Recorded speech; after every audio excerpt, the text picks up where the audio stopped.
What's up guys? In this video I'll be going over 6 killer tips for private labeling on Amazon as well as choosing a killer product. So if you don't know me already, my name is Carter Maxwell. I'm a 17-year-old entrepreneur and I go by the nickname of the High School Hustler. And if you're trying to create an online business and make money while you sleep, then this is the channel for you, so go ahead and hit that subscribe button. So with my private label experience on Amazon FBA, I would like to share with you the 6 tips to help you be a successful Amazon seller. So let's get straight into it. Step number 1 is to do proper research. And product research is everything when it comes to private label. If you don't do the proper product research, if you go blindly into a product, you're going to end up losing a lot of money and sales are going to be super slow. So I highly recommend doing proper research, and the only way that you can do that is by using a tool, and I highly recommend using Jungle Scout. That's what 90% of sellers use, and within Jungle Scout you're going to have 2 different extensions that you can use to help you do your product research. There's what is known as the Jungle Scout web app and the Chrome extension. So the web app is where you're going to do your main part of the product research. You're going to put in your criteria if you want a price range of $15 to $50.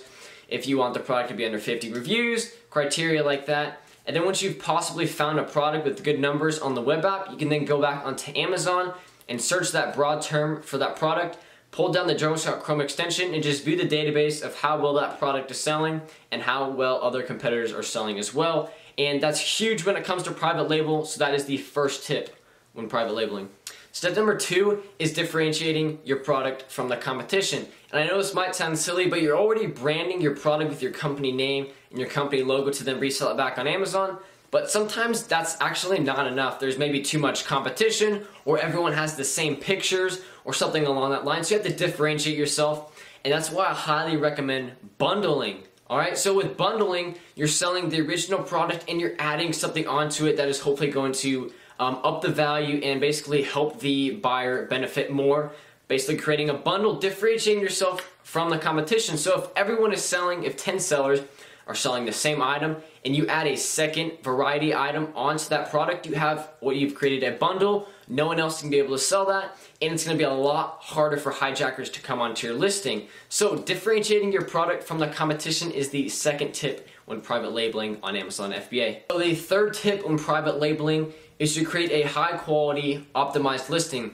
And what I mean by that is you need to start out with your pictures. You need to get the best product photography that you can get, because that's going to help differentiate yourself from the competition. Because someone has 2 pictures and they're crappy and they were taking them from their house, and you got a professional photographer to take 5 to 7 images of your product, you're going to be able to convert those buyers a lot better to your listing compared to theirs.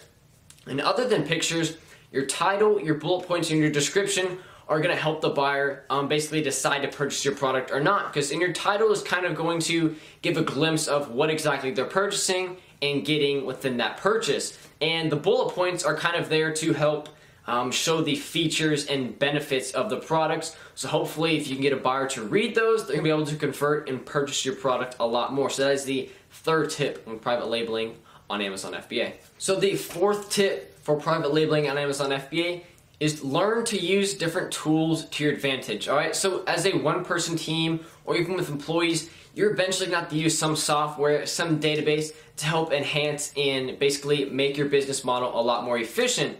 And just like I mentioned earlier, Jungle Scout is a great way to do that. And there's actually an extension on there that I would like to talk about, and that's what is known as the product tracker.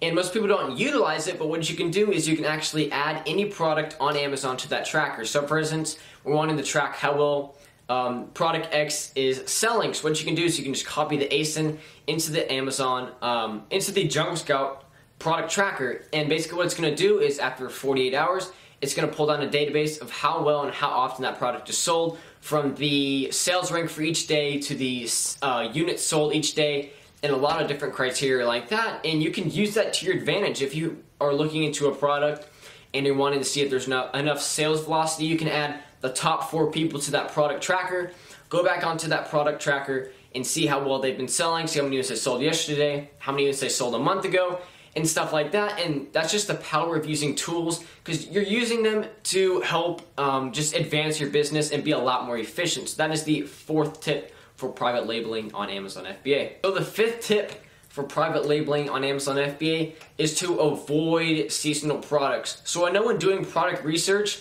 you're going to stumble across those products that are doing some pretty crazy numbers, but you really need to check the background of that product and make sure it's not a seasonal item. What I mean by that is, for instance, you're in the middle of the summer or the beginning of the summer and you're doing some product research and you find like a pool float, which there's tons of different pool floats on Amazon right now that are just making a killing. For instance, you find this pool float, it's on $50, you're doing 20 grand per month in sales. You can potentially make a lot of money from it. But what you don't know is that product is seasonal, okay? And a way to view this is actually go to camel.com, and you can actually look up the ASIN of that product on camel.com, and you can check out and see what the average sales rank has been for that product. Look at the months, see if it's been selling more this month compared to this month, and you can see if the product is seasonal or not. And so I don't have an example on this live video right now, but if you were to look up a pool float on Camel, you would obviously see a spike in the sales rank compared to the winter and the summer, just because people are buying floats for summer, obviously not winter. And what I kind of want to preach is like, people, you want to have a product that sells year round, okay? You don't want a product that just sells during the summer, because obviously you can make a killing. What if you can make a killing from a product that sells year round?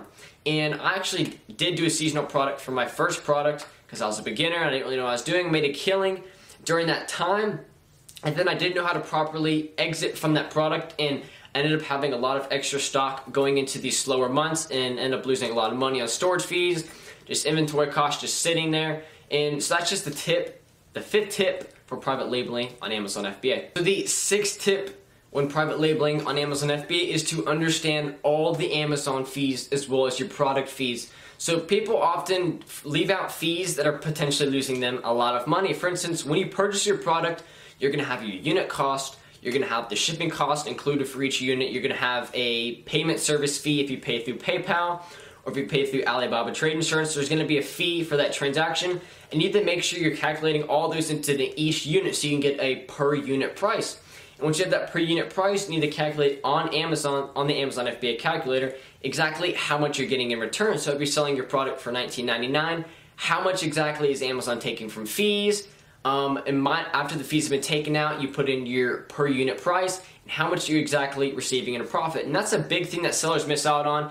Either they're too lazy, they don't want to include something, and there's money, there's prices, there's stuff that they're missing out on, which is really important when trying to build a long-term profitable business. So that is the 6th tip on private labeling on Amazon FBA. So that's it for this video on the 6 tips for private labeling on Amazon FBA, as well as choosing a killer product. So if you enjoyed this video, please feel free to comment below with any questions and or video ideas you would like to see in the future.